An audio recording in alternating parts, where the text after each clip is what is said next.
Um dos interesses da psicolinguística em relação aos estudos com bilíngues é justamente entender como as palavras de duas ou mais línguas são representadas na sua memória lexical. Elas são representadas separadamente ou elas são representadas juntas na memória lexical, dentre outras questões.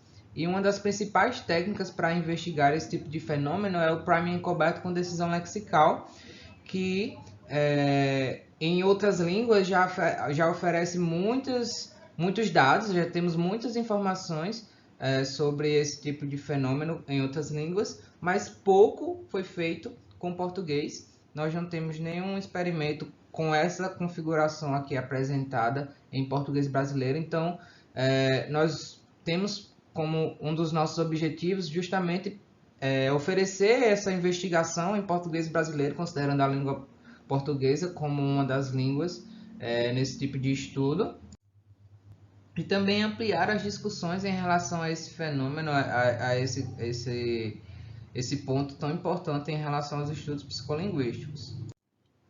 Então, para isso, nós vamos usar as palavras cognatas e não cognatas, né? São dois tipos de tradução diferentes. As palavras cognatas são aquelas que apresentam uma representação ortográfica, uma escrita muito semelhante entre duas línguas e que compartilham o mesmo significado. Por exemplo, a palavra family e família. Já palavras não cognatas são aquelas que compartilham um significado, mas que são diferentes em relação à sua representação ortográfica e fonológica. Por exemplo, a palavra dog e cachorro, né? Então, nós vamos usar esses dois tipos de palavra em nossa investigação.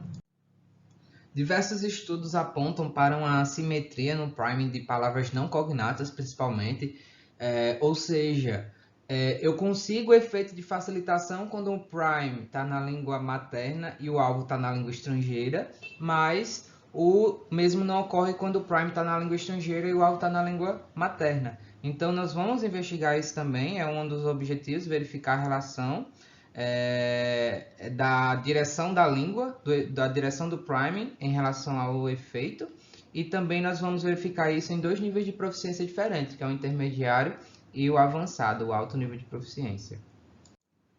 Então, como já mencionado, a nossa técnica será o priming encoberto.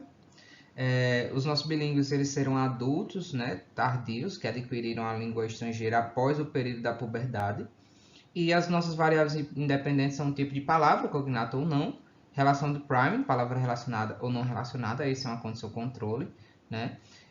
A direção do priming e o nível de proficiência, como já mencionado. E a variável independente aqui estudada vai ser o tempo de resposta, né? Se vai haver facilitação, se as palavras cognatas vão ser mais rápidas do que a não cognata, e se haverá facilitação independente da direção do priming, certo? Como se trata de um trabalho ainda em desenvolvimento, nós não temos resultados ainda. Mas nós esperamos que as palavras cognatas apresentem tempos de resposta menores que palavras não cognatas, em razão da dupla facilitação causada pelas representações ortográficas e semânticas. E também esperamos que palavras não cognatas apresentem uma assimetria no efeito de priming em relação à direção da língua alvo com bilíngues intermediários, né? E nós esperamos ainda que bilíngues com alta proficiência apresentem um efeito simétrico para as duas direções de priming, ou seja, os bilíngues em alto nível de proficiência, eles não vão sofrer nenhum tipo de interferência, ou eles não vão ter nenhum tipo de defasagem em relação à língua estrangeira, e vão conseguir ter efeitos de facilitação independente da direção do priming, como alguns outros estudos apontam que bilíngues que adquiriram a língua materna na infância ou que têm um alto nível de proficiência, eles apresentam sim efeitos simétricos. Então nós acreditamos que os bilíngues avançados eles vão apresentar um efeito simétrico em relação ao priming de palavras cognatas e também de palavras não cognatas.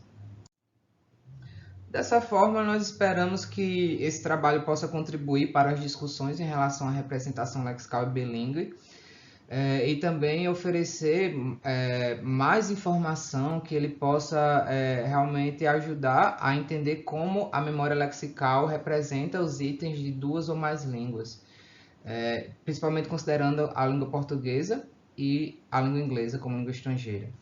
Muito obrigado pela atenção e Estou aberto para questões, sugestões e qualquer outra consideração em relação ao trabalho será muito bem-vinda. Obrigado.